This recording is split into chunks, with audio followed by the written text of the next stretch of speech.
যেদিন আমার রায় দিয়ে পুরা মামলা ঢিসমিস করে দিয়েছে, ওই দিন আমার মামলার আয়ুকে কল দিয়েছিলাম। এতদিন ওরে আমি স্যার বলতাম, এখন দেখো উল্টা করে আমারে স্যার বলছে। কি হয়েছে? হুজুর মাফ করে দেন। মাফ করে দেন মানে? আমার ধরার পর আমার বাবার কাছ থেকে বলেছিলেন যে আর মামলা দেব না, 50 লাখ 10 লাখ টাকা দেন। আমার বাবা তো গ্রাম্য মানুষ, সঙ্গে সঙ্গে 8 লাখ টাকা দিয়েছে। ওই টাকাটা ফেরত দেন। আপনি মাফ চাচ্ছেন, টাকাটা আগে ফেরত দিয়ে যান, তারপরে মাফ হবে। এই কাউন্টার টেররিজমের যে কয়টা দায়িত্বশীল ছিল, এগুলো মানুষের মধ্যে পড়ে না, এগুলো জানোয়ারের চাইতেও খারাপ। আমি নাম ধরেই বলছি, এই মনিরুল, এই আসাদুজ্জামান, ডিসি মান্নান, হারন তো 3 ইঞ্চি, ওর নাম মুখে উচ্চারণ করাও ঠিক না। এই শয়তান এত উপরে উপরে দেখাতো, রিমান্ডে এসে মনে হয়তো তো ফেরেশতা, অথচ ভেতরে ভেতরে যে আলেমদের এত বড় ক্ষতি করিস। ওই যে ছোট হুজুর যেটা মাদানি, ও আমার সাথে প্রথমে 2 মাস ছিল। আমার বলছে হামজা ভাই আমারে নিয়ে গেল রাত 12:30টার দিকে, হাতের ছিলে পোড়া উলঙ্গ করিস আমারে, আমার হাতে সিগারেট ধরিয়ে দিস, আর 2 পাশে ব্যারিকেড দিয়ে কেন কোনো গাড়ি আসতে না পারে। একটা অর্ধ উলঙ্গ মেয়ে লোক কোথা থেকে নিয়ে এসে আমার পাশে দাঁড় করিয়েছে, ছবি তুলতেছে যে এটা সকালে ছেড়ে দেব, মানুষ বুঝবে দেশে যে হুজুর কত খারাপ। ও ছোট মানুষ, তো বয়স আমার সেম সেম, আমার 32 ও 30। ওই সময় হাউ মাউ করে কাঁদছিল ওই ফাঁসির কন্টেম সেলের ভেতরে। আমারে বলছে হামজার আমি তো একেবারে অসহায়, যে কেউ নেই। বললাম এক এসআই কে ডেকে, ভাই আপনারা যা করছেন এটাকে হারুন স্যার জানে? জানে না মানে? উনি তো করছে। মজলুম অবস্থার দোয়া কবুল হয় আমার বিশ্বাস আছে। মন থেকে বড় দোয়া করলাম, আমার যা যা ওরা দেখেছে, আল্লাহ আমার সাথে যারা জড়িত এদেরকে তুমি ওইভাবে অপমান করো।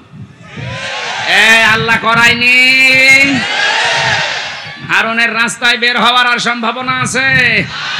ওর নাম এখন মানুষ হারুন ভুলে গেছে, ওর নাম এখন 3 ইঞ্চি। মহিলারা পর্যন্ত জিকির করছে 3 ইঞ্চি 3 ইঞ্চি। কত অপমান করবে আল্লাহ বলে। আমরা জরিপ দেখতে পাচ্ছি, আগস্টের 5 তারিখের আগে একরকম ছিল, এই আজকে রাতের পাল্টিয়ে গেছে। এই মাত্র 30 দিনে পুরা পাল্টিয়ে গেছে। 16 জন চাইতো এই দেশে ইসলাম রাষ্ট্রীয়ভাবে কায়েম হোক 5 তারিখের আগে। এখন জরিপ যেটা বলছে, এই 1 মাসের ব্যবধানে বাংলাদেশে এখন প্রায় 35 জন মানুষ চাচ্ছে দেশে ইসলাম কায়েম হোক। এটা যদি এভাবে চলতে থাকে, 51 জন যেদিন হবে সেদিন কোন মহারথী আর বাধা দিয়ে ঠেকাতে পারবে না ইনশাআল্লাহ।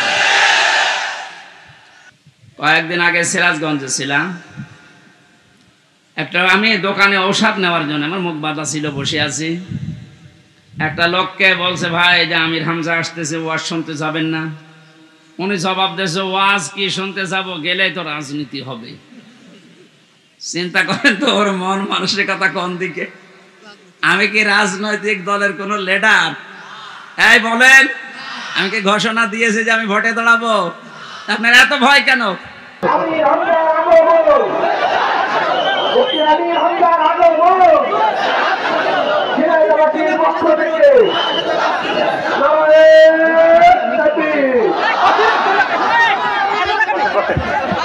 বসেন, আপনারা বসেন প্লিজ।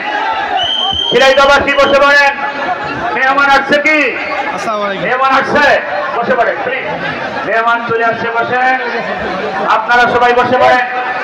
আপনাদের আর কোনো ভয় আছে? আপনাদের কোনো আর সন্দেহ আছে? বসেন, মেহমান চলে আসছে। প্রাণপ্রিয় জেলা কুষ্টিয়া, কুমারখালী থানার অন্তর্গত শিলাদা ইউনিয়ন পরিষদ মাঠে বৈষম্য বিরোধী ছাত্র আন্দোলনের নিহত শহীদদের মাগফিরাত এবং আহতদের সুস্থতা কামনায় মহাবিশ্বের মহাবিশ্বর আমাদের মালিকের মুখের পবিত্র বাণী কোরআনে কারীম তাফসীরুল কোরআন মাহফিলের স্বনামধন্য সভাপতি, মাহফিলের প্রধান অতিথি শাইখুল মাশায়েখ, বাংলাদেশ জামাতে ইসলামী কুষ্টিয়া জেলা শাখার শ্রদ্ধাভাজন আমির,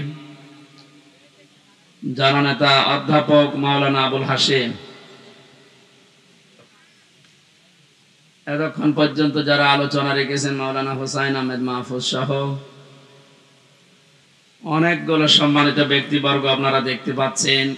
আমার ডানে বামে অত্র এলাকার যারা সর্বজন শ্রদ্ধাভাজন ব্যক্তিত্ব বসে আছে। আমি একটা একটা করে নাম ধরে দোয়া করলে অনেক সময় লাগবে, এমনিতে আমাদের সামনে সময় খুব কম।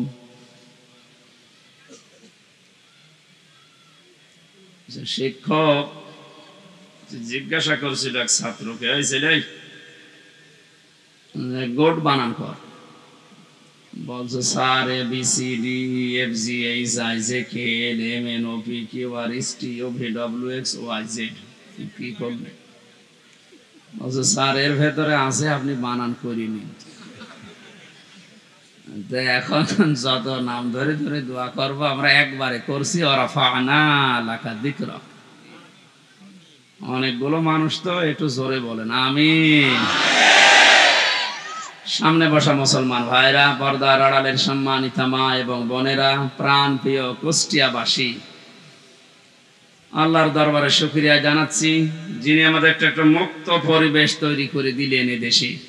এই পরিবেশটা যেন আরো মুক্ত হয় সেজন্য যা করণীয় এই সমস্ত কাজের প্রস্তুতিমূলক কোরআনে কারিমের আজকের আয়োজন। যাদের উদ্দেশ্যে দিয়েছেন আপনারা লিখে দিয়েছেন বৈষম্য বিরোধী ছাত্র আন্দোলনে নিহত এবং আহত মানুষের সুস্থতা কামনায়। শব্দ দুইটা দিয়েছেন, নিহত এবং আহত। এই যে বৈষম্য দূর করার জন্য পৃথিবীতে আমরা জানি যুগে যুগে নবীদেরকে আল্লাহ যে পাঠিয়েছিলেন যে সমস্ত উদ্দেশ্য নিয়ে, তার ভেতরে এইটাও ছিল, তারা বৈষম্য দূর করার জন্য এসেছিলেন। এইটা থাকার কারণে আজ হাজারো মানুষ আমরা নীরবে জুলুমের শিকার হয়েছিলাম। বাংলাদেশের প্রত্যেকটা দিক এবং বিভাগে আমরা দেখতে পেয়েছি যোগ্যতা থাকার পরেও বৈষম্যের শিকার হয়ে দুর্বিষহ জীবনযাপন করে চলেছিলাম, বিশেষ করে এই 17 বছর। কথা বুঝতেছেন? দেওয়ালে যখন একেবারে পিঠ ঠেকে গেছে তখন আমরা শেষ পর্যন্ত দাঁড়িয়েছি যে না, এই বৈষম্য আর চলতে দেওয়া যাবে না। বিশ্ববিদ্যালয়ে আমরা জানি অনার্স মাস্টার্সকে যারা যে মানুষগুলো ফার্স্ট ক্লাস ফার্স্ট হয় তাদেরকে শিক্ষক হিসাবে রেখে দেওয়া হয়। তো বাস্তবতা এমন জায়গায় পৌঁছিয়েছিল আপনি ফার্স্ট ক্লাস ফার্স্ট না, তার উপরেও যদি কিছু হয়ে থাকে, আপনার ব্যাকগ্রাউন্ড যেটা আছে দলীয় পরিচয় যদি না থাকে, আপনি ফেরেশতা আজরাইল জিবরাইল হলেও আপনাকে ওই জায়গায় দেবে না। অথচ যে জায়গায় যে চেয়ারটা, এখানে যদি ওই রকম যোগ্য মানুষ না বসিয়ে, যার রোল নাম্বার 71, কত, একটা ছেলে এসে বই খাতা ব্যাগ ম্যাগ সব নিয়ে হেড স্যারকে বলছে স্যার হয় ছুটি দেন না আমি গেলাম। মানে হেড স্যার তাকিয়ে দেখছে যে পজিশনে আছে, ওরা ছুটি দিলেও যাবে ও না দিলেও যাবে। তার রোল নাম্বার কত? বলছে স্যার 71। 71 মানে ক্লাসে ছেলে মেয়ে কয়টা? 71টা। 71টা ছেলে মেয়ে, ওর রোল নাম্বার 71। ও খুব ভালো ছাত্র, ওর জীবনে কোনো উদ্দেশ্য আছে, কোনো এম আছে? ও শুধু আসে, খেলাধুলা করে আবার পালিয়ে যায়। আমরা বাস্তবে যা দেখলাম এই 15 থেকে 17 বছরে, যার রোল নাম্বার 1, এই মানুষগুলোকে তো চেয়ারে বসানোর দরকার ছিল। অথচ শুধু বৈষম্য বৈষম্য শব্দটা যে কত নিকৃষ্ট শব্দ বাস্তবে আমরা এখন টের পাচ্ছি। সব জায়গায়, শুধু শিক্ষা ব্যবস্থা না, প্রত্যেকটা দিক এবং বিভাগে এই শুরু হয়ে গিয়েছিল। এই জুলুম অত্যাচারের বিরুদ্ধে যে মানুষগুলো জীবন দিয়ে গেল, বিশেষ করে আবু সাইদ সহ মুগ্ধ ভাই সহ যতগুলো মানুষ জীবন দিয়েছে, এদেরকে আল্লাহ শাহাদতের সর্বোচ্চ মাকাম যেন দান করে। এই জায়গায় যেন কেউ ফতোয়াবাজি করবেন না যে না ওরা একেবারে মারা গেল, তো শহীদ হয়েছে। কে বলেছে শহীদ হয়নি? পানিতে ডুবে মরলে যদি শহীদ হয়, আগুনে পুড়ে মরলে যদি শহীদ হয়, দেওয়াল চাপা পড়ে মরলে যদি শহীদ হয়, অ্যাক্সিডেন্টে মরলে যদি শহীদ হয়, জালেমের জুলুমের সামনে নিজের জীবনটা যে দিয়ে গেল, সে শহীদ হবে না? মানে এক কথা বলছেন, মাস্ট বি, আপনাকে বলাই লাগবে শহীদ। যদি কেউ স্বীকার না করেন, মুখ দিয়ে বলতে না চান, এ কথা কখনো বলবেন না যে ও মারা গেছে। শহীদরা মরে না। বালা হুয়াউন ইনদা রাব্বিহিম ইউরসাকুন। আল্লাহ বলেন ওরা জীবিত এবং আমি আল্লাহর কাছে খাবার খাই। খাবার খেলে আমরা জানি মা শরীরে রক্ত গোশত তৈরি হয় না, হয় না? এটা যে হয় তার প্রমাণ নবীজির চাচা হযরতে হামজা রাদিয়াল্লাহু তাআলা আনহু, তাকে ৭০ টুকরা করেছিল। তার লজ্জাস্থান পর্যন্ত কেটে কেটে ৩ টুকরা করেছে। কুষ্টিয়াবাসী হযরতে হামজার এই টুকরা টুকরা অংশগুলো যখন নিয়ে এসে এক জায়গায় করেছিলেন, নবীজি দেখলেন কয়েক টুকরা পাওয়া যাচ্ছে না। যতটুকু পাওয়া যায় লাশটা সাজিয়ে রেখে দিয়েছিল সামনে। নিজের চাদরটা খুলে মাথা থেকে হাঁটু পর্যন্ত ঢাকা ছিল, বাকিটা আর ঢাকা যায় না। পাহাড়ের লতা পাতা দিয়ে নবীজি নিজে নিচের অংশটুকু ঢেকে দিলেন, কবরে দিলেন। ডাক দিয়ে বললেন, মাবুদ, হে আমার চাচা হামজা, জন্মের আগে আমার বাবাকে আমি হারিয়েছি, জন্মের কিছুদিন পরে আমার মা চলে গেছে, দাদার আন্ডারে ছিলাম, তিনিও চলে গেলেন। এ পৃথিবীতে সবচাইতে বেশি কষ্ট যারা আমার জন্য সহ্য করেছিলেন তার ভেতরে এই লোকটা একজন। তুমি আমাকে নবী বানিয়েছো, রাসূল বানিয়েছো, আমি সাক্ষী দিচ্ছি এই চাচার উপরে আমি এখনো পর্যন্ত রাজি আছি। তোমাকে আমি আহ্বান জানাই, মাবুদ, তুমি আমার চাচার উপরে রাজি হয়ে যাও। কথাটা শুনতে যত ছোট মনে হচ্ছে, এ ব্যাপকতা কিন্তু অনেক বেশি। বিশ্ব নবী নিজে দাঁড়িয়ে বলছে, আল্লাহ, এ চাচার উপরে আমি রাজি আছি, এখনো পর্যন্ত খুশি আছি, আল্লাহ তুমি নিজেও রাজি হয়ে যাও। আল্লাহ খুশি না হয়ে পারবে? নবীজি তো কোনোদিন কথা বলা লাগেনি, শুধু মনের ভেতরে কামনা আসলেই কবুল হয়ে গেছে। অথচ আজকে নিজে তিনি দোয়া করছেন। কবরে দেওয়ার ৩০ বছর পর একবার তার কবর ভেঙে গিয়েছিল মদিনায় ব্যাপক ঢলের কারণে।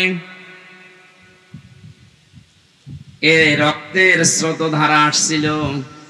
ছোটবেলায় যারা তার সাথে যুদ্ধ করেছিল আজকে তারা বড় হয়ে গেছে।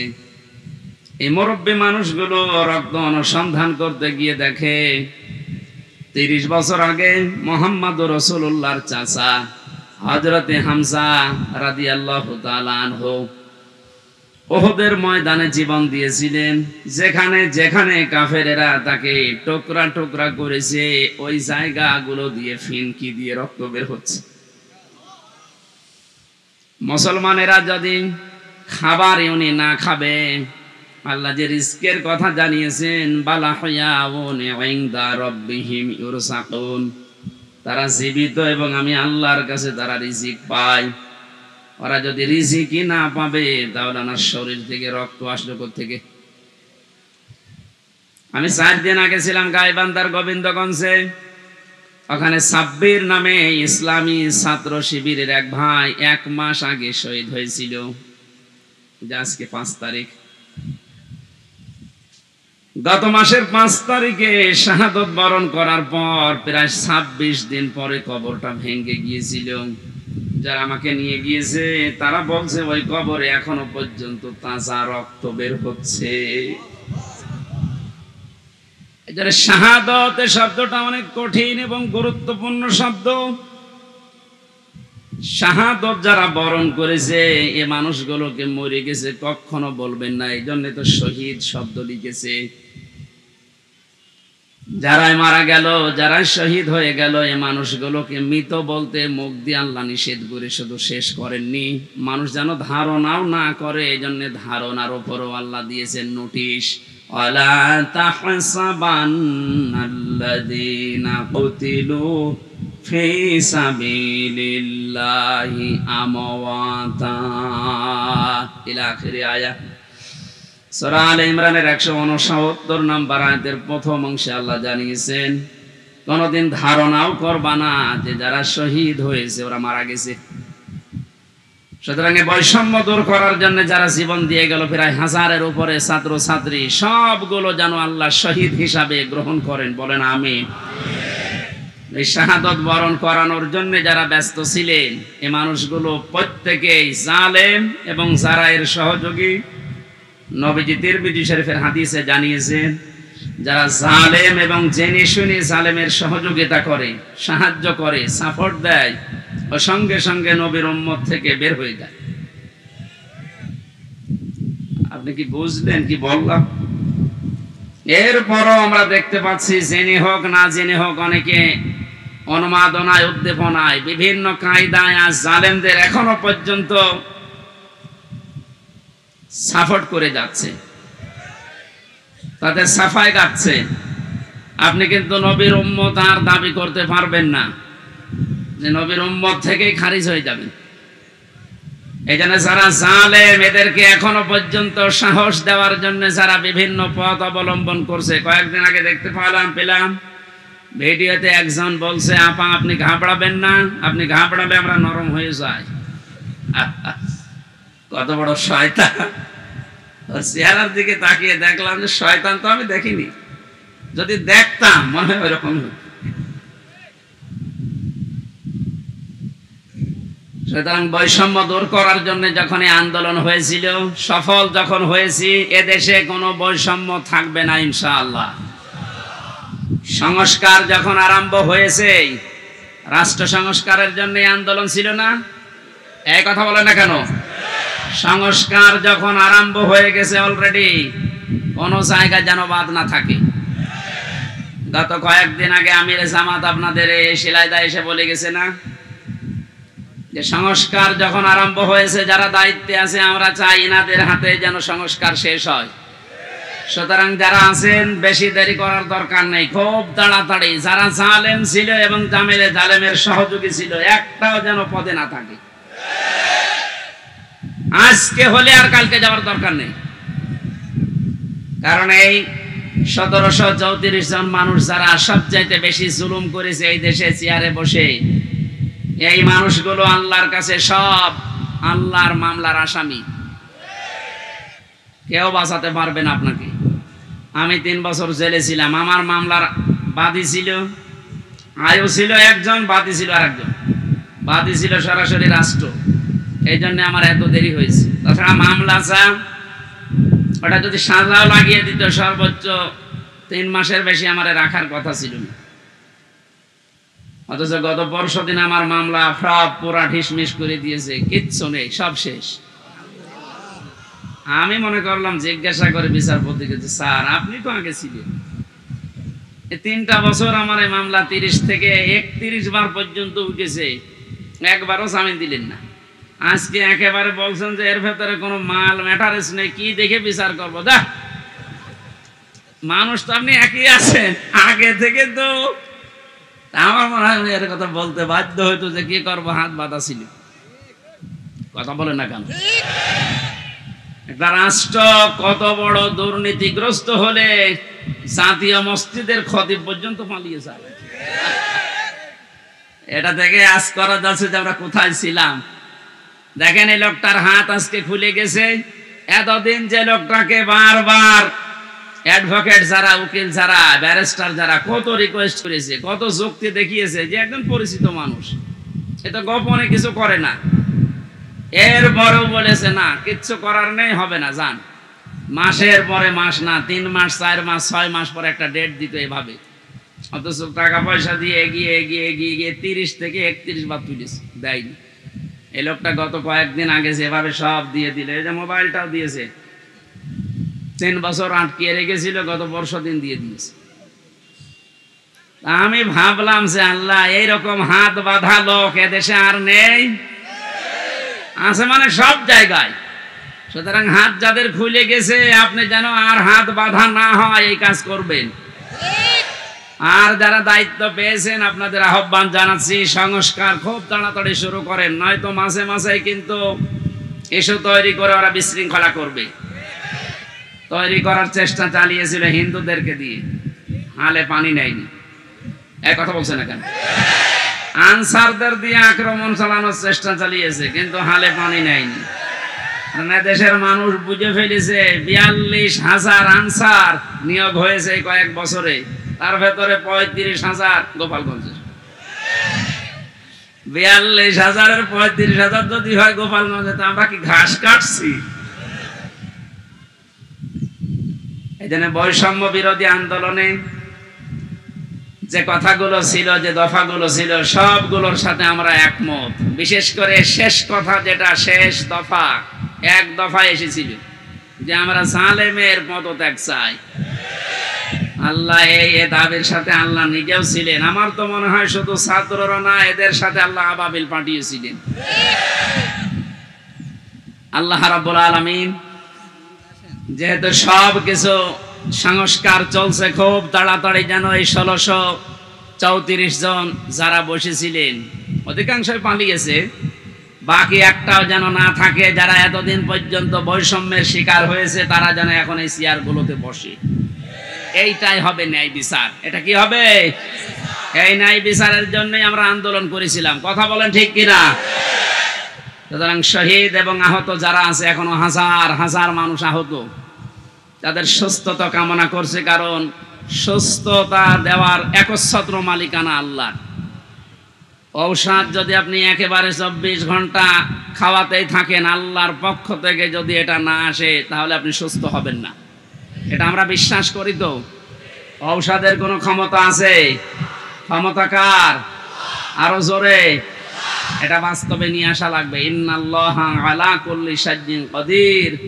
সব ক্ষমতার মালিক আল্লাহ। সুতরাং যারা অসুস্থ আছেন, আল্লাহকে আমরা সব ক্ষমতার মালিক মনে করি, বিশ্বাস করি। উনি আমাদেরকে, এই অসুস্থ মানুষদেরকে যেন আবার স্বাভাবিক জীবনে ফিরিয়ে দেন। হ্যাঁ, কিছু মানুষের জীবন স্বাভাবিক হবে না, যাদের চোখ উড়ে গেছে, যাদের পা শেষ হয়ে গেছে। আমি সদর থানার সদর হাসপাতালে গিয়েছিলাম 6 তারিখের পরে। অনেকজনের দেখলাম এমন এমন অঙ্গ নেই যে কিয়ামত পর্যন্ত হায়াত পেলে অঙ্গ আর আসবে না। লজ্জা স্থান উড়ে চলে গেছে একজনের। এটা আমাদেরকে মুক্ত জীবনে ফিরিয়ে দেওয়ার জন্য এত বড় স্যাক্রিফাইস যারা করেছে।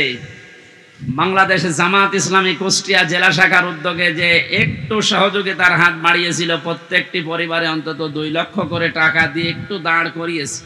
এদেশে টাকাওয়ালা মানুষ আর নেই? বলেন। এখনো স্বাভাবিক অবস্থায় আমরা ফিরতে পারলাম না। যারা এই মুক্ত জীবন এনে দিল, তারা এখনো কাতরাচ্ছে। আর যে মানুষগুলোর কিছু হয়নি, এরা আন্দাজে লাফাচ্ছে যে না, সব বন্ধ করে এখন আমাদের এই জিনিস দাও। এরা আরেক জালেম। কথা বলেন। আমান আযলামু মিম্মান মানাআ মাসাজিদাল্লাহি আন ইউযকারা ফিহা ইসমুহু ওয়া সাআ ফি খারাবিহা ইলা আখিরি আয়া, সূরা বাকারা। না, বিভিন্ন জায়গায় কাদা আছে, থাকে এভাবে শোনা যাচ্ছে না? এইভাবে শোনেন ভাই, একটু পরে আজান দেবে, এইভাবে শোনেন। আমি গতানুগতিক কথা বলি না, আমি যা বলি ওখান থেকে শিক্ষা নিয়ে আসি। ভালো করে খেয়াল করেন তো। এই যে 2700 মানুষের জীবনের বিনিময়ে তাদের আহত হওয়ার পরিবর্তে আমরা এই মুক্তভাবে এই ময়দানে এখন কথা বলছি। বাংলাদেশ জামাত ইসলামী কুষ্টিয়া জেলা শাখার উদ্যোগে কয়েকদিন আগে এই যে কুষ্টিয়া শহরের এতিমখানায় 500 আলেমকে দাওয়াত দিয়েছিল, সব ঘরনার। সবাই এসেছিল কম বেশি।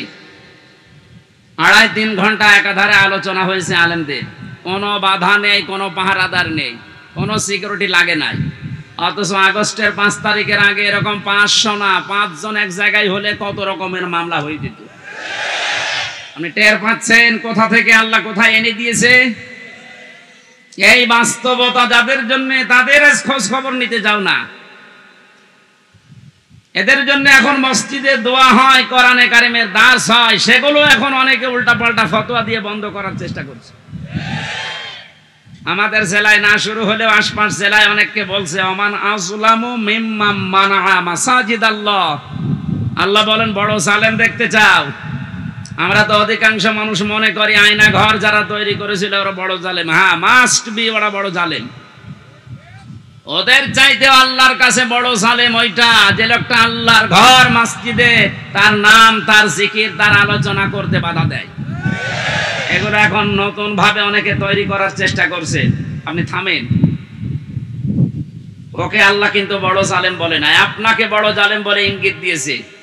কোরআনে কারিমের সূরা বাকারা প্রথম নাম্বার পারা 18 নাম্বার পৃষ্ঠা 17 নাম্বার পৃষ্ঠা 3 নাম্বার লাইনে আছে যে আল্লাহর দৃষ্টিতে বড় সালেম ওই লোকটা যে আল্লাহর ঘর মসজিদে আল্লাহর কোরআনের কথা, আল্লাহর নামের কথা, জিকিরের কথা বলতে দেয় না।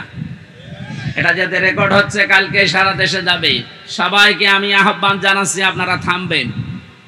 এত বড় কঠিন জুলুমের ভেতরে ওই 17 বছরে আল্লাহর ঘর মসজিদে কেউ কোরআনের কথা বাধা দিতে সাহস পায়নি। আপনি সাহস পাচ্ছেন কোত্থেকে? সুতরাং আপনি থামবেন, নয়তো জালেমরা যেমন মুসলমানদের শত্রু হয়ে বিদায় নিয়েছে, আপনিও শেষ পর্যন্ত শুধু মুসলমানদের না আল্লাহর টার্গেটে পড়বেন। কারণ জালেমরা টার্গেট কার? এটাকে আমি বানালাম? বলেন। কোরআনে কারীম জানিয়েছে ইন্নামাস সাবিলু আলাল্লাযিনা ইয়াজলিমুনান নাস ওয়া ইয়াবগুনা ফিল আরদি বিগাইরিল হক উলাইকা লাহুম আযাবুন আলীম। সূরা শুরার 42 নম্বর আয়াতে আছে, আল্লাহ বলেন অবশ্যই আমি আল্লাহ নিজে বাদী হব, মামলা দেব, কেস করব। টের পাচ্ছেন কত ওজনওয়ালা শব্দ এটা? আল্লাহ নিজে মামলা দায়ের করবে, নিজে কেস করবে তাদের বিরুদ্ধে ইয়াজলিমুনান নাস, যারা মানুষ হয়ে মানুষের উপরে জুলুম করছে। আল্লাহ পাক ইয়াজলিমুনাল মুসলিমুনা দেয়নি যে যারা মুসলমানদের উপরে জুলুম করেছে তারা আল্লাহর মামলার আসামি না। ইয়াজলিমুনান নাস এটা বহু, ইয়াজলিমুনা এটা মুজারে, বর্তমান, ভবিষ্যৎ, প্রেজেন্ট, ফিউচার। এখন যারা জুলুম করছেন, ভবিষ্যতেও যারা করবেন, আপনি কিন্তু এদেশে হামজার মামলার আসামি না, আপনি সরাসরি আল্লাহর মামলার আসামি। আমি আপনাকে বাঁচাতে এসেছি, এরপরও যদি উল্টা বোঝেন নিজের কপালে নিজে আগুন লাগাবেন। আমার কথার অর্থ বুঝতেছেন নাকি আন্দাজে ঠিক বলেন? আলহামদুলিল্লাহ। সুতরাং আবার আহ্বান জানাচ্ছি, বৈষম্য বিরোধী ছাত্র আন্দোলনের সংস্কার করার জন্য যারা উদ্যোগ নিয়েছিল, যাদের দায়িত্ব আমরা দিয়েছি, আপনারা খুব তাড়াতাড়ি করেন। কারণ এই জালেমরা যতদিন পর্যন্ত এখানে থাকবে ততদিন পর্যন্ত নতুন ইস্যু তৈরি করার চেষ্টা চালাবে। যারা পৃথিবী শান্ত হয়ে যাওয়ার পরও অশান্ত করার জন্য চেষ্টা চালায়, এই মানুষগুলো আয়াতের দ্বিতীয় শব্দে তারাও আল্লাহর মামলার আসামি। ওয়ায়াবগুনা ফিল আরদি বিগাইরিল হক, পৃথিবী শান্ত হয়ে যাওয়ার পরে যারা অশান্ত করার জন্য বিদ্রোহ করে বেড়ায়, সংখ্যালঘুর নাম নিয়ে যা শুরু করেছিলেন, আমিরে জামাত অলরেডি ঘোষণা দিয়েছে এদেশে কোনো সংখ্যালঘু সংখ্যাগুরু নেই। সুতরাং এই ইস্যু বাদ দেওয়া লাগবে। এদেশে সংখ্যাগুরু সংখ্যালঘু আছে না? নেই। এদেশে যে জন্ম নিয়েছে সেই এদেশের বৈধ নাগরিক। আমি আমির হামজা 96% মুসলমানদের ভেতরে যেমন অধিকার পাবো, একজন হিন্দু 4%, তাতে কি সে একই অধিকার পাবে? এক কথা বলছেন। এটা যখন বুঝে ফেলেছে, দেখছে না এ তো হালে পানি নেয় না, ওটা বাদ দিয়েছে। এরপরে নামিয়েছে ডাক্তারদের, ওটাও পারছে না। এরপরে নামিয়েছে আনসারদের, ওটাও যখন পারে না, আমার মনে হয় ওদের যা চরিত্র, কিছুদিন পরে গলন্ত ঘাটের এই বেশ্যাদের নামাবে। খুব সাবধান থাকা লাগবে। আমি একটু খোলামেলা বলে ফেললাম, কারণ চরিত্র ওদের এরকমই। ওদের যা চরিত্র, ঈমান যাদের ভেতরে আছে তারা 3টা কাজ কখনো করতে পারে না, এটা কোরআনে কারীম জানিয়েছে। সূরা ফুরকানের ভেতরে আছে 19 নম্বর পারার 4 নম্বর পৃষ্ঠা 14 নম্বর লাইনে। আপনি বাড়িতে যে তাফসীর মিলিয়ে দেখবেন, ঈমান যাদের আছে কয়টা কাজ করতে পারে না? আরো জোরে। এই 3টা কাজ যদি করে ফেলে তাদের শাস্তি আল্লাহ দেবেন ডবল। এই এখানে গল্প বন্ধ করো, একেবারে নড়াচড়াও বন্ধ। ওয়াল্লাযীনা লা ইয়াদউনা মা'আল্লাহি ইলাহান আখার, আল্লাহ পাক বলেন ঈমান যাদের আছে এই পৃথিবীতে তারা আল্লাহ বাদে অন্য কাউকে ডাকতে পারে না। এটা অন্যান্য জেলার কথা বাদ দিলাম, আমাদের জেলাতে এখন আস্তে আস্তে তৈরি হয়েছিল রাষ্ট্রীয়ভাবে, অনেকে নিজের অর্থ দিয়ে হলেও এই কাজটা প্রতিষ্ঠিত করার চেষ্টা চালাচ্ছিল। এই যে আপনাদের থানায় মাজার আছে না, লালনের মাজার, কত মানুষ বাংলাদেশের বিভিন্ন প্রান্ত থেকে এসে না জেনে আয়াতটা পুরা উল্টিয়ে ডাকতো, আল্লাহ বাদে অন্য কাউকে ডাকা জায়েজ। আরো জোরে। আপনি বুঝে ডাকেন আর না বুঝে ডাকেন, আপনার শাস্তি ডবল হবে যদি এখনো বন্ধ না করেন। বাংলার বিভিন্ন প্রান্তে গণাটা এখনো পর্যন্ত অনেকে জারি রেখেছে। গত পরশুদিন চট্টগ্রামের নূরে বাংলা আর ওই যে জাঙ্গি হুজুর এমন পিটানি খেয়েছে, ইসলামের নাম নিয়ে শয়তানগুলো আল্লাহর নামটা পুরা পাল্টিয়েছে। ওরা আল্লাহর নামে কিছুক্ষণ জিকির করার পরে পরে ইয়ালি বাবা, শালি বাবা, আগলা বাবা, পাগলা বাবা আন্দাজে জিকির বানাইতো। তাহলে কোরআনের আয়াত অনুযায়ী আল্লাহর পাশাপাশি অন্য কাউকেও যারা ডাকে তাদের শাস্তি হবে ডবল। আরো জোরে। কি সুন্দরভাবে মিলিয়েছে দেখেছেন। কোরআনে কারীম জানিয়েছে ওয়ালিল্লাহিল আসমাউল হুসনা ফাদউহু বিহা ওয়াদারুল্লাযীনা ইলহিদুনা ফি আসমাই ইলা আখিরি আয়া। সূরা আরাফ 9 নম্বর পারার 13 নম্বর পৃষ্ঠার 5 নম্বর লাইনে আছে, এটা 179 নম্বর আয়াত। আল্লাহ পাক বলেন আমি আল্লাহর অনেক সুন্দর সুন্দর নাম আছে, যে নামে পারো আমাকে ডাকো, কিন্তু সাবধান আমার নামের সাথে যারা ইলহাদ করে, আমার নামকে যারা পরিবর্ধন করে দেয়, নামের সাথে উল্টা পাল্টা কিছু জুড়ে ডাকে, তাদের সাথে ডাকবা না। আমি এত গভীরে যেতাম না, শুধু রেকর্ড হচ্ছে কারণে বলছি, সারা দেশে কালকে ছড়াবে। আপনারা সাবধান। ঈমান যাদের আছে তারা যেহেতু 3টি কাজ করতে পারে না, আর তারা যদি করে ফেলে তাদের কিন্তু ডবল শাস্তি হবে।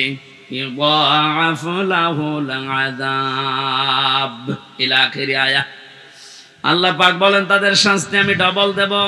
1 নম্বরের গোনা পেলাম যারা আল্লাহর সাথে অন্য কাউকে ডাকে।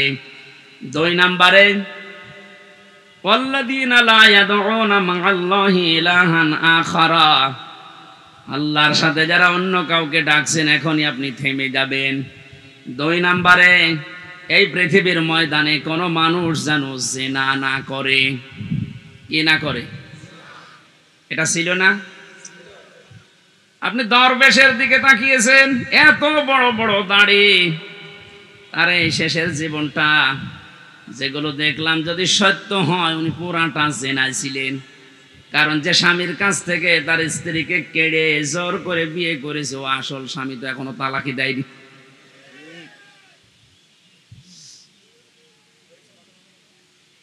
আমাদের সাবধান থাকা লাগবে। আমাদের ঈমান যাদের ভেতরে আছে এরকম কোন গুনাহ যেন আমাদের ভেতরে না আসে। মুমিন মরে যেতে পারে কিন্তু জিনা করতে পারে না। শুধুমাত্র লজ্জা স্থানের জেনাটাই জেনা না, হাতের জেনা আছে, মুখের জেনা আছে। হাতের জেনা কি?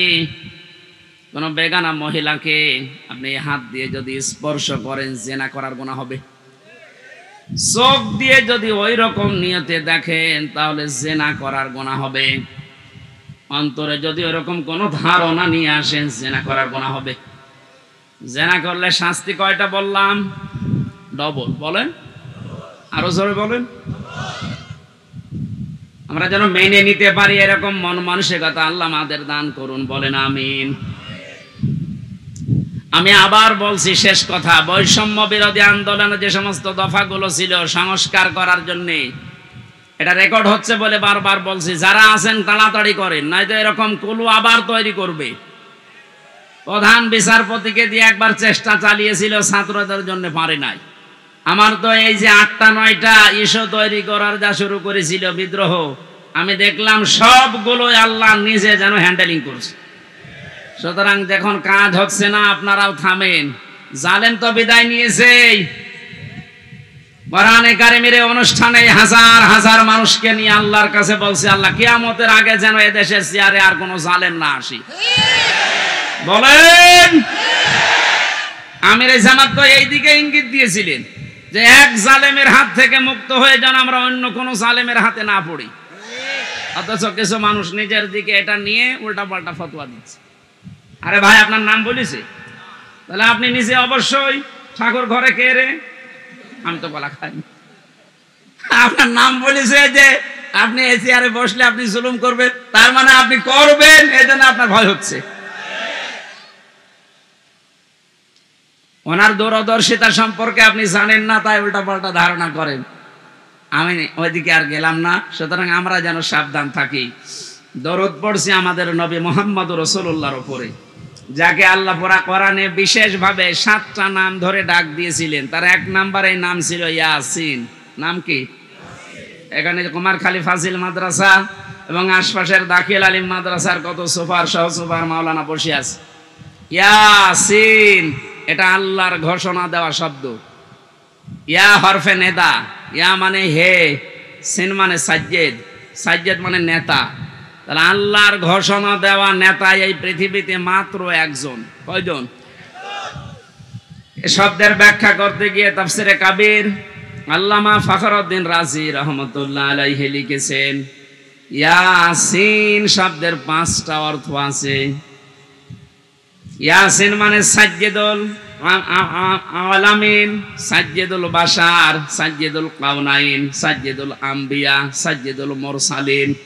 তার মানে আল্লাহ বোঝাতে চেয়েছেন পৃথিবীর মানুষেরা যদি মনে করো যে আমি পৃথিবীতে বাস করি, নবীকে আমার মানাই লাগবে, অন্য কোন জগতে গেলে আর মানা লাগবে না। না, ইয়াতানাজ্জালুল আমরু বাইনাহুন্না, প্রত্যেকটা আসমানে আমার আল্লাহর বিধিবিধান নাজিল হচ্ছে। ওই সমস্ত সৃষ্টির জন্য আলাদা বিধান আছে। কেউ যদি মনে করে আমি মঙ্গল গ্রহে বাস করি, আমি চাঁদের দেশে থাকি, আমার তো ওখানে নবীকে নেতা মানা লাগবে না, আদর্শ মানা লাগবে না। না, এই জন্য সাজ্জেদুল আলামিন দিয়েছেন বহু বচন। আপনি যে কোন গ্রহে বাস করেন না কেন, সেখানে মুহাম্মদ রাসূলুল্লাহকে আপনাকে নেতা মানাই লাগবে। এই শব্দটা আমি কয়েকবার উচ্চারণ করলাম, খেলা করার জন্য না। আলেমরা বসে আছে, আহ্বান জানাচ্ছি তাদেরকে। আল্লাহর ঘোষণা দেওয়া নেতা যেহেতু একজন, এই জন্য এই নেতাকে মেনে নেওয়া নামাজের মতো ফরজ। এই কথা বলেন। এটা যারা ঠিক করতে পারছেন না, আপনার নামাজ হবে না। কারণ কিয়ামতে যে বিচারের সিস্টেমগুলো, ধাপগুলো আমরা দেখেছি, কিয়ামতের সর্বপ্রথম মানুষকে আল্লাহ তার নিজের সামনে যখন দাঁড় করাবেন, 10 জন 20 জন 50 জন না, প্রতিটি মানুষকে আল্লাহ নিজের সামনে দাঁড় করাবে স্রেফ একা একা। অকুল্লুহুম আতিহি ইয়াউমাল কিয়ামাতি ফারদা। আল্লাহ পাক বলেন সূরা মরিয়মের 95 নম্বর আয়াতে আছে, কিয়ামতে প্রতিটি মানুষকে তার সামনে আল্লাহ দাঁড় করাবেন স্রেফ একা একা। কয়জন করি? বলেন বলেন। আপনি এটা নিজের সাথে এখন মিলান তো। আর রাজনৈতিক ভাবে আপনার পরিচয় আলাদা আলাদা আছে, আপনি তো মানুষ। মিলান এই আয়াতটা। এখনই ময়দানে মাশার কায়েম হয়ে গেছে। আল্লাহ আপনাকে যদি ডাক দিয়ে নিজের সামনে দাঁড় করায়, আপনার যে অবস্থা আছে, যে বাস্তবতা আপনি তৈরি করেছেন, বলেন তো আপনার আল্লাহর সামনে দাঁড়িয়ে পেছনের জীবনের হিসাব দিতে পারবেন? বলেন। আমি একা একা থাকলে মাঝে মাঝে ভাবি, আল্লাহ তুমি যদি বলো হামজা 2024 সালের আগস্ট মাসের 31 তারিখ পর্যন্ত তোরে মাফ করে দিলাম, যা। শুধু সেপ্টেম্বরের 1 থেকে 5 তারিখ, এই 5 দিনের হিসাব দিয়ে তুই জান্নাতে চলে যা। আমার যা ঈমান আমল, আমার যা বাস্তবতা, আমার তো মনে হয় 5 দিনের হিসাব দেওয়া সঠিকভাবে সম্ভব না। আপনারা পারবেন না? আপনারা পারবেন। কাবা শরীফ যখন তাওয়াফ করে মানুষ, এই যে হাজী সাহেব বসে আছে, কত 6টা চক্করে মানুষ বলে আল্লাহকে, আল্লাহুম্মা ইন্না আলাইয়া হুকুকান ফিমা বাইনি ওয়া বাইনিকা। হে আল্লাহ তুমি আমার মালিক, আমি তোমার গোলাম, দাস, ভৃত্য, সার্ভেন্ট যাই বলেন। এ পরিচয় দিচ্ছে যে তুমি আমার মালিক, আমি তোমার দাস। দাস হিসাবে তুমি আমাকে সব কিছুই তো দিয়ে দিলে। আমাকে নেই থেকে হামজা বানিয়েছো। আমি তো উল্লেখ করার মতো কিছু ছিলাম না, অথচ আজ হামজা হয়ে বসে আছে হাজারো মানুষের সামনে। এখানে অবদান পৃথিবীর কারণে, সব অবদান শুধু তোমার। আমার মা বাবার অবদান আছে কি? তারা শুধু বিছানায় ছিল, এই শেষ। বাকি যা করার নেই থেকে শুরু করে এ পর্যন্ত সব করেছে কে? আরো জোরে। আমার বাড়ি গাড়ি নারী যা লাগে আল্লাহ তুমি সব দিয়েছো আমাকে বান্দা হিসাবে, কিন্তু তুমি যে আমার মালিক, আমার কাছে তো তোমার কিছু পাওনা আছে। গোলাম হিসাবে আমি তোমার কিচ্ছু দিতে পারি নাই। তবে কাবার সামনে আমার ষষ্ঠ চক্কর চলছে, একটা কথা আমি বলতে পারি, আমার কিচ্ছু নেই দেওয়ার মতো। এই জন্য বলছি আল্লাহ তুমি আমারে মাফ করে দাও। কিয়ামতের কঠিন এই বিচারের ময়দানে মানুষকে আল্লাহ স্রেফ একা তুলবে, কোনো উপায় নেই এই মাপ পাওয়া ছাড়া। কারণ আল্লাহর বিচারে যদি আল্লাহ অবিচার করে কেউ বাঁচবে? যদি ন্যায় বিচার করে, না না, আল্লাহর বিচারে তো অবিচার নেই। ন্যায় বিচার করলেও কোনো মহারথী ক্ষমা পাবে না। কারণ আল্লাহ ন্যায় বিচার করে যদি বলে শুধু এক গ্লাস পানির হিসাব দিয়ে যা, পারবেন না। আল্লাহর বিচার থেকে বাঁচার জন্য একটা পদ্ধতি আছে, যে আল্লাহ তুমি মাফ করে দাও। আল্লাহ যেন শেষ পর্যন্তটা আমাদের জন্য কবুল করেন, বলেন আমিন। এবার আসেন যে কথাটা বোঝার জন্য পর্যন্ত এসেছিলাম, কিয়ামতের বিচারের দ্বিতীয় ধাপে আল্লাহ এবার আর একা ডাকবেন না। ইয়াউমা নাদউ কুল্লা উনাসিম বিইমামিহিম। সূরা বানী ইসরাঈল 15 নম্বর পারার 8 নম্বর পৃষ্ঠা 3 নম্বর লাইনের 72 নম্বর আয়াতের প্রথম অংশে আছে। এটা ফি জিলালিল কোরআনের তাফসিরে আছে, বিস্তারিত আছে। আমি শুধু সামারাইজ করে বলছি। কিয়ামতে প্রতিটি মানুষকে এবার বিচারের দ্বিতীয় ধাপে আল্লাহ ডাকবে তার নেতার সাথে। এটা যদি রাজনীতি মনে করে কেউ চলে যান, আপনার কপালে আগুন লাগবে। আল্লাহর কসম, এটা শুধু দুনিয়ার সাথে না, আখিরাতের সাথে রিলেটেড। এই জন্য আমি একটু তুললাম, নয়তো বলতাম না। কিয়ামতের ময়দানে আল্লাহ যখন মানুষকে তুলবে, প্রতিটি মানুষকে এবার দ্বিতীয় সিস্টেমে তুলবে তার নেতার সাথে। কার সাথে? কুমারখালীবাসী আগে নেতা, এরপরে কর্মী।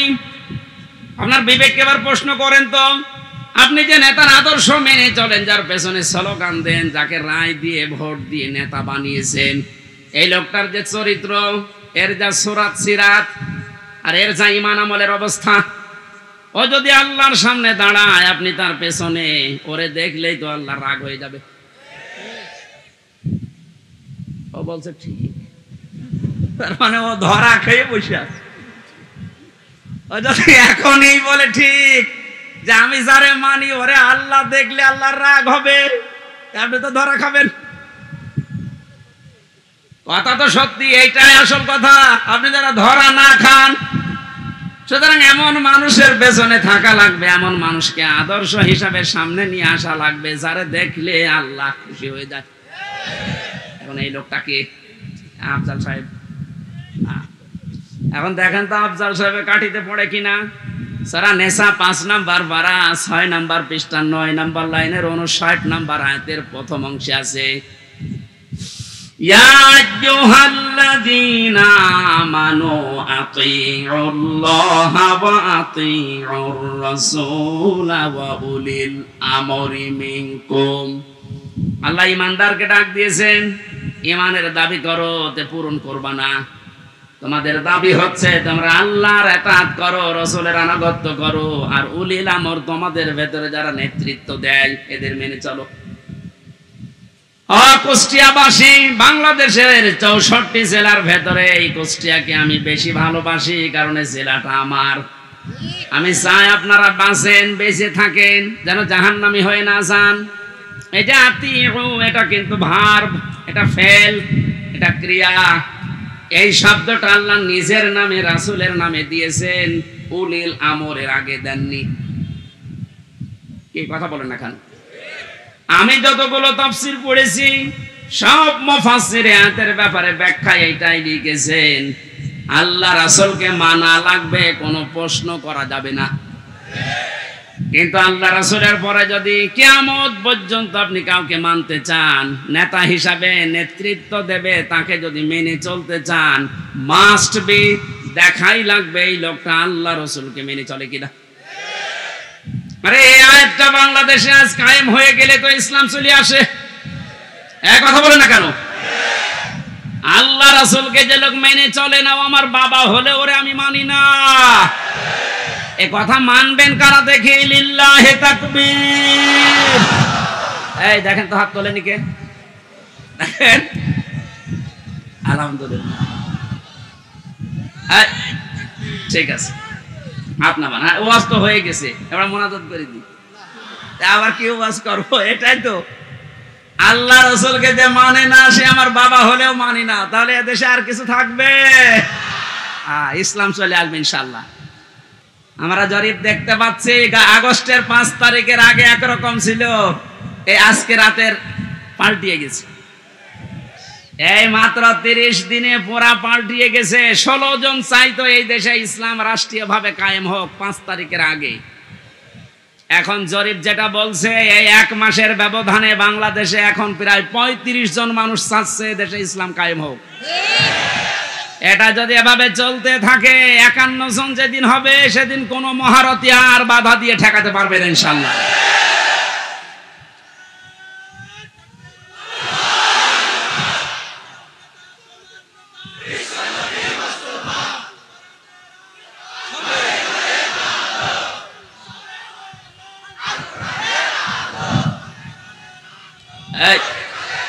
একটু কথা বলতে দেন। কয়েকদিন আগে সিরাজগঞ্জে ছিলাম, একটা আমি দোকানে ঔষধ নেওয়ার জন্য, আমার মুখ বাঁধা ছিল, বসে আছি। একটা লোককে বলছে, ভাই যে আমির হামজা আসতেছে, ওয়াজ শুনতে যাবেন না? উনি জবাব দিয়েছে, ওয়াজ কি শুনতে যাব, গেলেই তো রাজনীতি হবে। চিন্তা করেন তো, ওর মন মানসিকতা কোন দিকে। আমি কি রাজনৈতিক দলের কোন লিডার? এই বলেন, আমি কি ঘোষণা দিয়েছি যে আমি ভোটে দাঁড়াবো? আপনার এত ভয় কেন? রাজনীতি এটা কোরআনের একটা অংশ। 903 জায়গায় আল্লাহ ডাইরেক্ট ইনডাইরেক্ট এই শব্দগুলো দিয়েছে। রাজনৈতিক জীবনে যেন আপনি জাহান্নামে চলে না যান, এই জন্যই তো পাহারা দিচ্ছি। এক কথা বলেন। আর আপনি উল্টা বুঝে না, এটা রাজনীতি হবে। রাজনীতি হবে মানে কোরআন বাদ দিয়ে রাজনীতি আছে? কোরআন বাদ দিয়ে যারা রাজনীতি করেছে, তাকান, দরবেশ পর্যন্ত 36,000 কোটি টাকা ঋণ করেছে। যেহেতু কোরআন ছিল না, এই জন্যই তো এত দুর্নীতি। কোন জায়গায় যেন এই দুর্নীতি আর ফিরে আসতে না পারে। আল্লাহ রাব্বুল আলামিন নবীকে ডাক দিয়েছিলেন কয়টা নাম ধরে?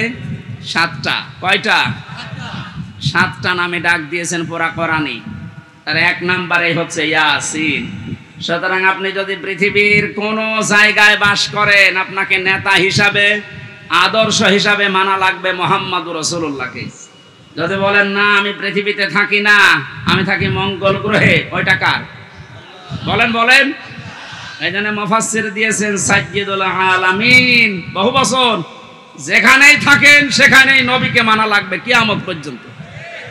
আল্লাহ আমাদেরকে, অনেকে বলে যে ইয়াসিন সূরা একবার পড়লে 10 খতম কোরআন শরীফের সওয়াব হয়। হ্যাঁ হয়। এর ভেতরে যে 83টা শিক্ষা আছে, আপনি তো একটাও মানেন না। কিসের সওয়াব হবে আপনার? এর প্রথম শিক্ষা এইটা যে ইয়াসিন আল্লাহর ঘোষণা দেওয়া নেতা। কয়জন?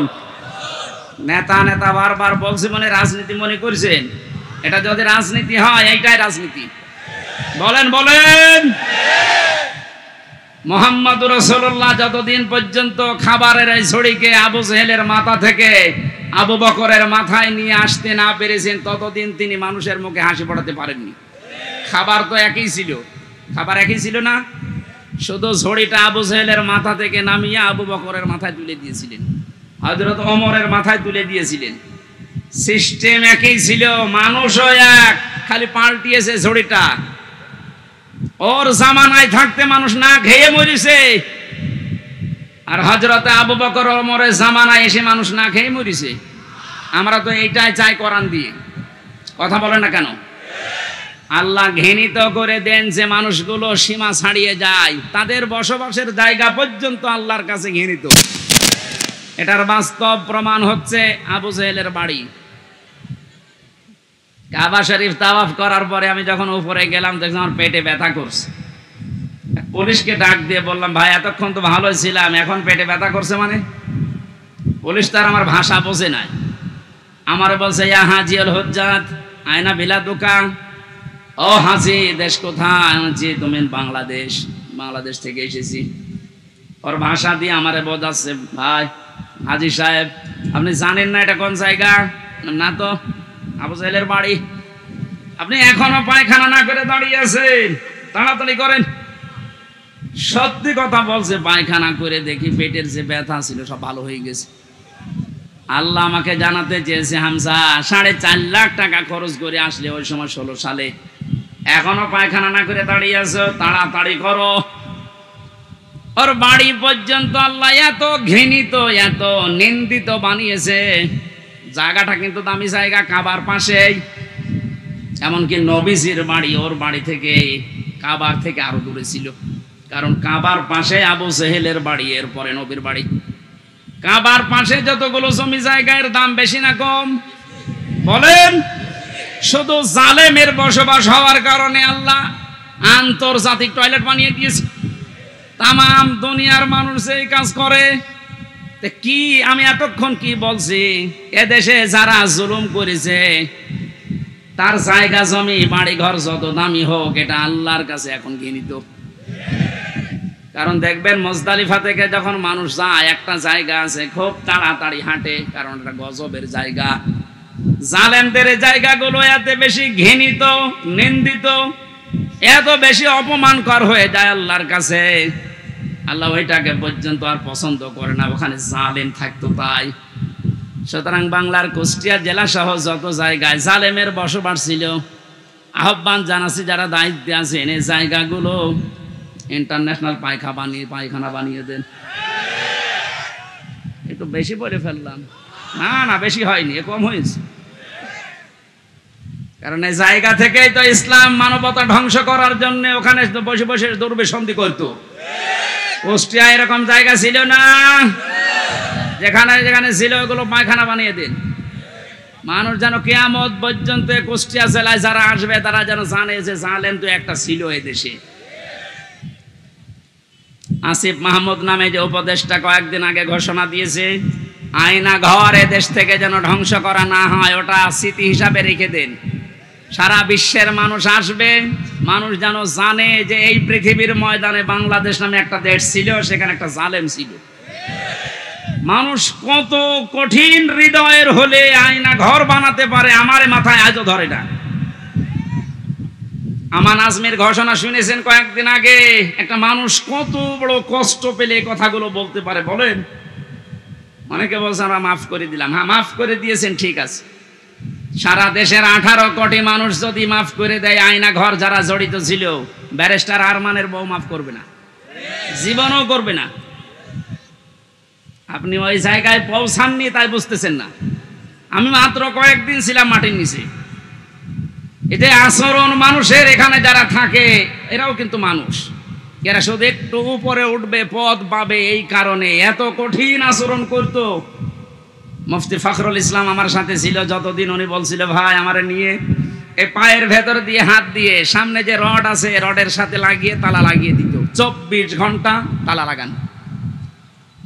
পায়খানা প্রসাবের জন্য মাত্র 1.5 মিনিট সময় দেয়, খাবারের জন্য অতটুকু সময় দিয়ে, তারপরও যে খাবার 3-4টা তরকারি দিয়ে মনে হচ্ছে কে মাখিয়ে দিয়েছে। জেলে আমার সাথে পাশাপাশি যখন বেড ছিল, আমারে বলতো হামজা, আমার মাঝে মাঝে মনে হতো আল্লাহ ওরা আমাকে যদি মেরে ফেলুক, কিন্তু এটা যদি একটু শুতে দিত। এই যে শুয়ে থাকা, এটা যে কত বড় নিয়ামত আমি ওই 3 মাসে বুঝেছিলাম। একটা দিনও আমাকে কাজ হইতে দেয়নি, 24 ঘন্টা ঘুমালে তাড়াতাড়ি আবার ডেকে দেয়। আমার 11 ঘন্টা টাঙিয়ে রেখেছিল, হাতের ভেতরে হ্যান্ডকাপ দিয়ে, তাও পেছনে, পায়ের ভেতরে ডান্ডা বেড়ি লাগিয়ে, কালো কাপড় দিয়ে চোখ বেঁধে, মাজার ভেতরে দড়ি লাগিয়ে টাঙিয়ে রেখেছে 11 ঘন্টা। অথচ ও বিষয়ে আমি কিচ্ছু জানি না। একটু যদি পা মারতে ঠেকে যায়, উপর থেকে 4 তলা 5 তলা থেকে ক্যামেরা দেওয়া আছে, গরম দেয়, একবারে ঘুম ভেঙে যায়। এই দুপুর 2টায় নিয়ে গেছে, একবারে রাত 11টায় নিয়ে এসেছে। বলেন তো একটা মানুষ এভাবে টিকে থাকতে পারে? আমার নামাজ পড়তে দেয়নি। জোহর, আসর, মাগরিব, এশা সব নামাজ আমি ইশারায় পড়েছিলাম। ও কখন সময় হচ্ছে কখন সময় হয় না আমি তো কিছু জানি না, কারণ মাটির নিচে। কঠিন পরিস্থিতি তৈরি করে এখনো অনেকে বলছে হ্যাঁ কি করেছে যে ওর পালিয়ে যাওয়া লাগলো। কি করেছে মানে আপনি টের পাচ্ছেন কি করেছে? চলেন আপনারা 10 দিন একটু রাখি, কি করেছে আপনাকে দেখাবো।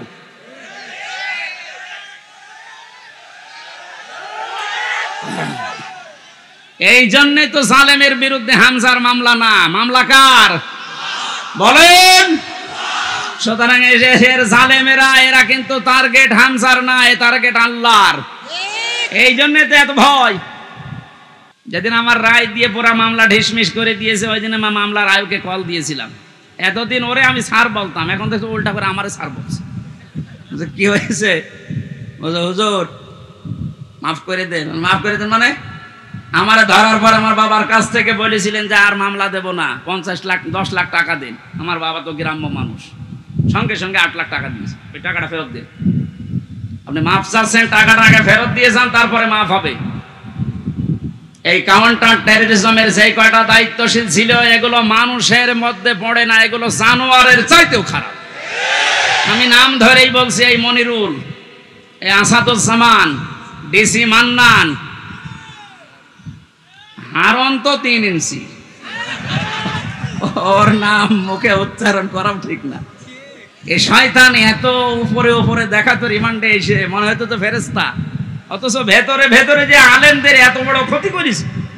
ওই যে ছোট হুজুর যেটা মাদানি, ও আমার সাথে প্রথমে 2 মাস ছিল। আমার বলছে হামজা ভাই আমারে নিয়ে গেল রাত 12:30টার দিকে হাতের ছিলে পোড়া উলঙ্গ করিছে আমারে, আমার হাতে সিগারেট ধরিয়ে দিয়েছে, আর 2 পাশে ব্যারিকেড দিয়ে কেন কোনো গাড়ি আসতে না পারে। একটা অর্ধ উলঙ্গ মেয়ে লোক কোথা থেকে নিয়ে এসে আমার পাশে দাঁড় করিয়েছে, ছবি তুলতেছে যে এটা সকালে ছেড়ে দেব, মানুষ বুঝবে দেশে যে হুজুর কত খারাপ। ও ছোট মানুষ, তো বয়স আমার সেম আমার 32 ও 30। ওই সময় হাও মাও করে কাঁদছিল ওই ফাঁসির কন্টেম সেলের ভেতরে। আমারে বলছে হামজা আমি তো একেবারে অসহায়, যে কেউ নেই। বললাম এক এসআই কে ডেকে, ভাই আপনারা যা করছেন এটাকে হারুন স্যার জানে না মানে উনি তো করছে। আচ্ছা, মজলুম অবস্থার দোয়া কবুল হয় আমার বিশ্বাস আছে। মন থেকে বড় দোয়া করলাম, আমার যা যা ওরা দেখেছে, আল্লাহ আমার সাথে যারা জড়িত এদেরকে তুমি ওইভাবে অপমান করো। আল্লাহ করায়নি। হারুনের রাস্তায় বের হওয়ার আর সম্ভাবনা আছে? ওর নাম এখন মানুষ হারুন ভুলে গেছে, ওর নাম এখন 3 ইঞ্চি। মহিলারা পর্যন্ত জিকির করছে 3 ইঞ্চি 3 ইঞ্চি। কত অপমান করবে আল্লাহ বলে। সেদিন কুষ্টিয়ার জেলা আমির অধ্যাপক আবুল হাশেম সাহেব একটা আয়াতের ব্যাখ্যা করছিলেন আলেমদের সমাবেশ।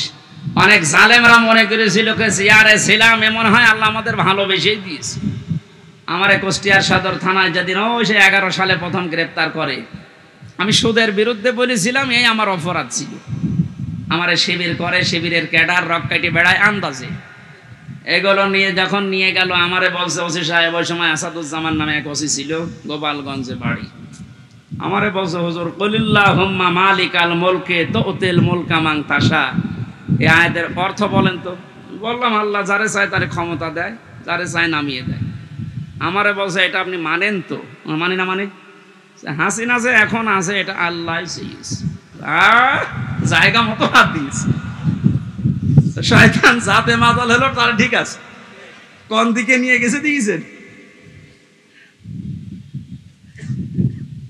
কথা শেষ করার পরে আমি যেটা এখান থেকে বের করতে পারি, ওনারা বোঝাতে চায় যে আল্লাহ আমাদেরকে দয়া করে, মায়া করে, মহব্বত করে, ভালোবেসে এই চেয়ারে রেখেছে। আমরা যা করছি এ কোনো অসুবিধা নেই, আল্লাহ আমাদেরকে। কথা বলে না কেন?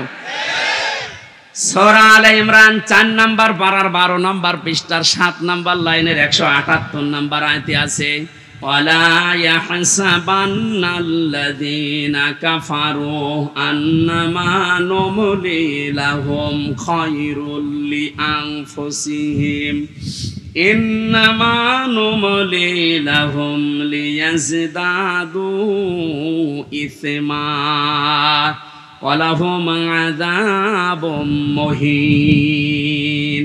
ঠিক আছে, আল্লাহ পাক বলেন কাফেরেরা ধারণা করে যে ক্ষমতার চেয়ারে বিত্ত বৈভব টাকা পয়সা অর্থ সম্পদ আল্লাহ আমাদেরকে দিয়েছে ভালোবেসে মহাব্বত করে। আল্লাহ পাক বলেন না, এগুলো এদেরকে দিয়েছি এদের পাপ যেন পরিপূর্ণ হয়ে যায়। পরিপূর্ণ হয়েছে না হয়নি?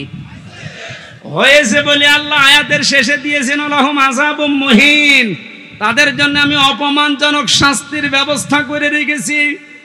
এদেশে আলেমদের বিরুদ্ধে যারা সোচ্চার ছিল সবচাইতে বেশি এই কালামানিক, এত বড় অপমান আল্লাহ করেছে, ওর বিসি পর্যন্ত আউট করে দিয়েছে। ওদের একটা অংশ থেকে যেন ডাবিং করে বলছে ওরা আমার বিসিতে মারলো কেন? আর কি অপমান হবেন আপনি? ও এখন যে অবস্থায় আছে আমার মনে হয় ওর মরে যাওয়া ভালো। কথা বলেন। এই জন্য আহ্বান জানাবো, যাদের নেতা ঠিক নেই, আদর্শ ঠিক নেই, আপনি ফিরে আসেন। আপনি কিন্তু জাহান্নামে যাচ্ছেন। আপনি যাই ভুল বোঝেন আর মনে করেন। আল্লাহ আপনাকে হেদায়েত দান করুন, আমিন। সূরা তাওবার 119 নম্বর আয়াতটা আমরা পড়েছিলাম। কোন সূরা? এর নামকরণ, শানে নজুল, ঐতিহাসিক প্রেক্ষাপট এবং বাস্তব 9টা শিক্ষা আছে আয়াতের। এবং এখান থেকে তাফসীর আকারে যে কথা বলতে আরম্ভ করব, এখন কি সময় পাবো? তো আজকে মাহফিল আছে ত্রিমোহনীর পাশে, ত্রিমোহনী কুষ্টিয়া ত্রিমোহনীর পাশে। রাত্রে এসার পরে আমি উঠবো, আমার মনে হয় তাফসীর আকারে ওখানে কথা বলবো। আজকে আমাদের আব্দুল গফুর সাহেব আছে প্রধান অতিথি, ওখানে আপনারা দাওয়াত দিয়ে গেলাম, যাবেন। খুব সংক্ষেপে করছি। ইয়া আইয়ুহাল্লাযীনা আমানু, আল্লাহ ঈমানদারকে ডাক দিয়েছেন। আমরা ঈমানদার না বেঈমান? আমাদেরকে আল্লাহ ডাক দিয়েছেন ইত্তাকুল্লাহ, আমাকে ভয় করো। আল্লাহকে ভয় করলে 9টা ফল পাওয়া যায় দুনিয়ায়, আখিরাতে পাওয়া যায় 27টা। এই বিষয়ের উপর আজকে আমরা ওখানে কথা বলছি। আকুনু মা'আস সাদিকিন, তোমরা সত্যবাদীদের সঙ্গে থাকো কাজে এবং কর্মে। আল্লাহ রাব্বুল আলামিন বাস্তবে আয়াতটা আমি খুব ব্যাখ্যা করার জন্য সময় না পাওয়ার কারণে দুঃখিত। আগামীতে যেহেতু আজকেই এশার পরে ওখানে যাবেন, কোন মা'আস সাদিকিনের উপরে কথা বলবো ইনশাআল্লাহ। আল্লাহুম্মা আমিন। লা ইলাহা ইল্লা আনতা সুবহানাক ইন্নী কুনতু মিনাজ জালিমিন। আল্লাহ তাআলা তোমার কোরআনে কারীম থেকে যে কথাগুলো শুনেছি প্র্যাকটিক্যাল লাইফে আমল করার তৌফিক দাও। এদেশটা বহু মানুষ তো চালিয়েছে, আমরা দেখলাম কোরআন দিয়ে চললে কেমন। বহু কষ্ট করে আয়োজনটা 15-17 বছর পরে যুবকেরা আঞ্জাম দিয়েছে। মুক্ত পরিবেশে মুক্ত জীবনে তোমার কোরআনের কথা শুনতে পাওয়া, বলতে পারা কত বড় নিয়ামত এখন আমরা টের পাচ্ছি। এই নিয়ামত যখন আমাদেরকে দিয়েই দিয়েছো আল্লাহ, কিয়ামতের আগে যেন দেশে কোনো জালেম আর আসতে না পারে। এই সন্তানদেরকে যে মাটা পেটে নিয়েছে, মায়ের পেট তুমি ধন্য করে দাও। মা বোনদেরকে পর্দায় থাকার তৌফিক দাও। কোরআনের এই কথাগুলো সহজ সরল ভাবে আমার বান্দা তোমার বান্দা বান্দীদেরকে মেনে চলার সুযোগ দাও। বারাকাল্লাহু লানা ওয়া লাকুম ফিল